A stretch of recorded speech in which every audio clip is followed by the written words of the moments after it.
What's up, guys? How's it going? Last week I finally managed to watch Kingsglaive, Final Fantasy 15.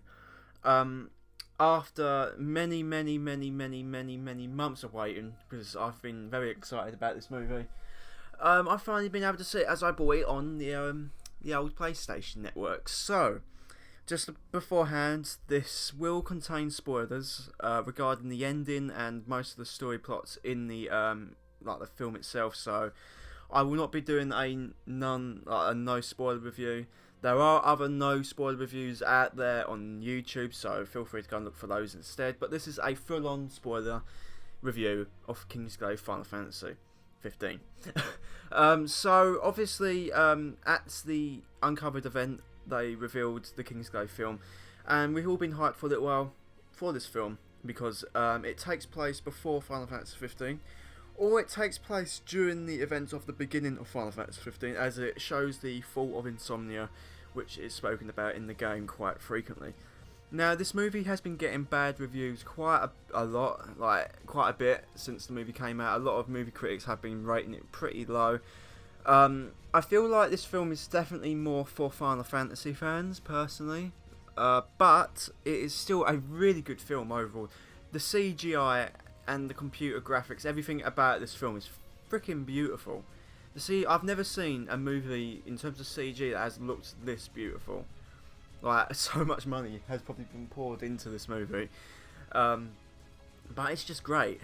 The main character of Kingsglaive is Nyx Ulrich, who is a member of the Kingsglaive, who is kind of these special group of people who can use the King's magic, to help protect Insomnia from Niflheim threats and stuff like that. So the film starts out relatively simple, gives you a nice little backstory as to the time when Noctis and King Regis visited Tenebrae to heal a grievous injury, as Luna says. Here you can see that Luna's mother gets killed in the process, which leads Ravus to become quite a vengeful human being. Ravus being Luna's brother, for those who don't know, who he will also be in Final Fantasy 15. The film starts out with a very nice battle sequence, it's just showing off the epic visuals and stuff.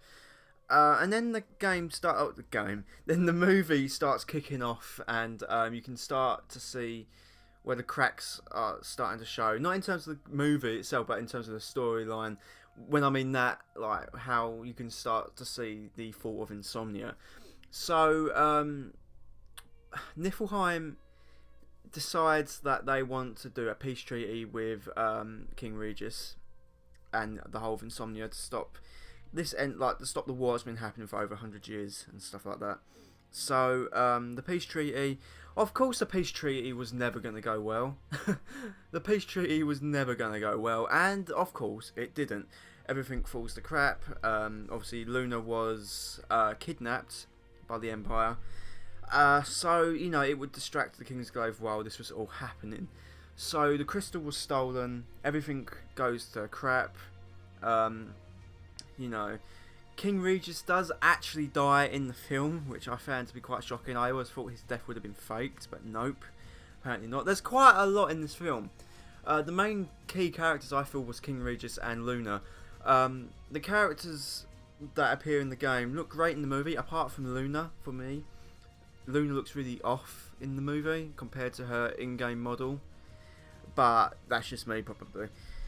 I feel like the direction that the movie took was great. I feel like it was a really good introduction to the world of Final Fantasy 15. I do feel some things maybe could have been better. I feel like the pacing was a little bit too fast at some points, but then it was a 2-hour film. All the other supporting characters in this movie were great as well. Overall, I just loved it. I loved Ravus, to be fair. Ravus was one of my favourite characters in the film. Shame we didn't get to see more of him. But we learned quite a lot about the game, about Final Fantasy 15's beginning. Now we know what actually happened to Insomnia.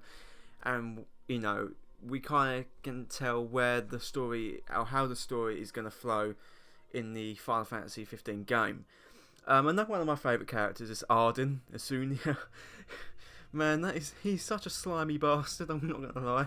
He is a funny character, a very serious character at times as well, but he's just great. I love the voice actor that portrays him.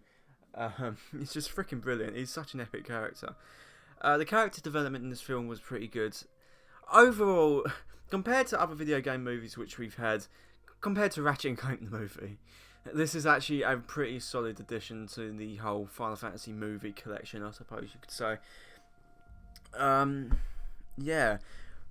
Regarding the game's ending, I do not believe that Nyx dies, because we don't actually see him die. And that's the same with Glauca as well. We don't actually see him die, but I think he actually appears in the game. I'm not too sure. Overall, the movie was a really great experience. If you're a Final Fantasy fan, or if you're really into Final Fantasy 15, I urge you to go and watch it at once because it's beautiful. Just thought I'd keep this review short and sweet. I don't want to bore you for too long. Overall, the film is freaking amazing. Like, it was everything I expected it to be. I don't ignore movie critics, but I'm just saying, give it a chance at least. Give Kingsglaive Final Fantasy 15 a chance because it is a very good movie. Thank you guys for listening. What did you think of Kingsglaive Final Fantasy 15? Did you like it? Was it meh for you? Let me know in the comment section below. And I shall speak to you all later on.